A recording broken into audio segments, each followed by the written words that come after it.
Alright, Shalom Akim. Alright, commençons en donnant tout honneur, toute gloire à Yahweh, Bahashem, Yahweh Shai, Bahashem Recha Kudash. Double honneur et respect aux apôtres de Great Millstone, ceux qui guident bien les élus de la nation d'Israël. Et Shalom aux élus. Alright, commençons au livre de Matthieu, le 15e chapitre et le 17e verset. Ça dit ici: Ne comprenez-vous pas encore que quoi que ce soit qui entre dans la bouche s'en va dans le ventre et est jeté dans les égouts? Mais ces choses qui proviennent de la bouche sortent du cœur et elles souillent l'homme. Okay?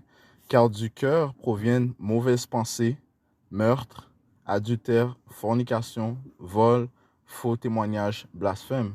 Ce sont ces choses-là qui souillent l'homme, mais manger sans s'être lavé les mains ne souille pas l'homme. Okay? So, le point, c'est que ce qui sort de tes pensées et par la suite, ce qui entre dans tes pensées et par la suite sort de ta bouche, c'est ça qui pollue l'homme, c'est ça qui souille l'homme.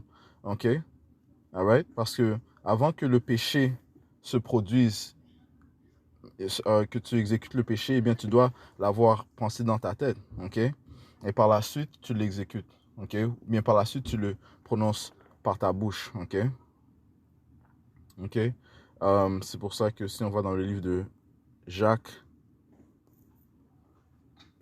le premier chapitre et le 14e verset, 13e verset, qu'aucun homme ne dise lorsqu'il est tenté, je suis tenté par Dieu, car Dieu ne peut être tenté par le mal, il ne tente aucun homme non plus. Mais chaque homme est tenté lorsqu'il est entraîné et attiré par sa propre convoitise, ok? Les pensées uniques, you know?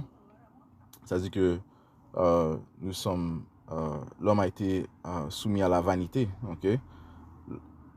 Mais chaque homme est tenté lorsqu'il est entraîné et attiré par sa propre convoitise, puisque lorsque la convoitise a conçu, elle enfante le péché.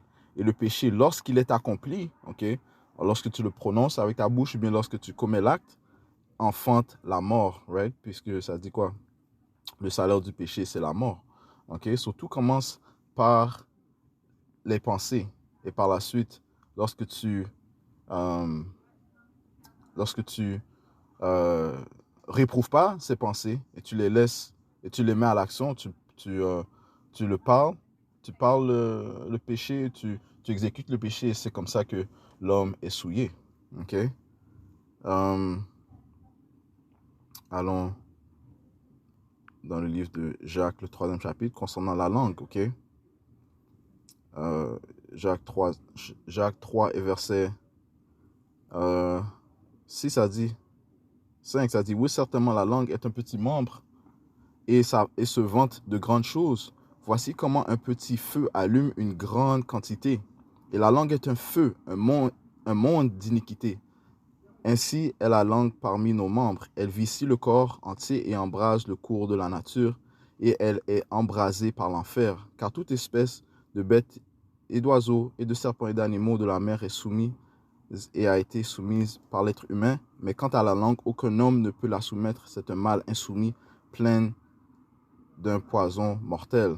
Ok? You know? So, you know, c'est ce qui sort de notre bouche qui souille l'homme. Ok? C'est pour ça. Maintenant, allons au livre de Matthieu, chapitre 12 et verset 34. Ça dit ici: Ô génération de vipères, comment vous, étant mauvais, pouvez-vous dire de bonnes choses? Matter of fact, je vais commencer au verset 33. Verset 32. Et quiconque dit une parole contre le Fils de l'homme, il lui sera pardonné. Mais quiconque parle contre l'Esprit Saint, il ne lui sera pas pardonné, ni dans ce monde, ni dans le monde à venir. Soit vous rendez l'arbre bon et son fruit bon, right? Ou bien vous rendez l'arbre mauvais et son fruit mauvais, car l'arbre est connu par son fruit, right? Et le fruit, c'est ce que tu produis, ok? Par tes paroles, par tes actions, ok? Et ça commence bien sûr par tes pensées, ok? Ô génération de vipères, comment vous, étant mauvais, pouvez-vous dire de bonnes choses? Car c'est de l'abondance du cœur que la bouche parle. Ouais, surtout commence par les pensées. Okay? Car c'est de l'abondance du cœur que la bouche parle. Un homme bon tire de bonnes choses du bon trésor de son cœur, et un mauvais tire de mauvaises choses de son mauvais trésor. Okay? So, c'est les choses qui sortent de ta bouche qui vont souiller l'homme. Ou bien tu produis des bons fruits, ou bien tu produis des mauvais fruits. Okay? Les mauvais fruits sont le blasphème, les faux témoignages, le vol, le meurtre, l'adultère, ainsi de suite, man. Okay? Tout commence par les pensées. C'est important de réprouver nos pensées lorsqu'elles sont iniques, afin de ne pas produire de mauvais fruits. Okay? Verset 36. Mais je vous dis qu'au jour du jugement, les hommes rendront compte de toute parole inutile qu'ils auront dite. Car par tes paroles, tu seras justifié, et par tes paroles, tu seras condamné. All right? Retournons à Matthieu 15 et verset 19, ça se dit, car du cœur proviennent de mauvaises pensées. Verset 18, mais ces choses qui proviennent de la bouche sortent du cœur et elles souillent l'homme. Car du cœur proviennent de mauvaises pensées, meurtre, adultère, fornication, vol, faux témoignage, blasphème. Ce sont ces choses-là qui souillent l'homme. Mais manger sans s'être lavé les mains ne souille pas l'homme. Okay? So, il faut nettoyer l'intérieur avant, au lieu de juste nettoyer l'extérieur. Okay? Tout commence par l'intérieur. Okay? Les pensées. Et ultimement, on est renouvelé par la parole de Yahweh Ba'Hashem Yahweh Shai. Okay? C'est elle qui nous nettoie. Alright, so, je conclure cette leçon en donnant tout honneur, toute gloire à Yahweh Ba'Hashem Yahweh Shai, Ba'Hashem Kudash. Double honneur et respect aux apôtres de Great Millstone, ceux qui guident bien les élus de la nation d'Israël. Shalom aux élus.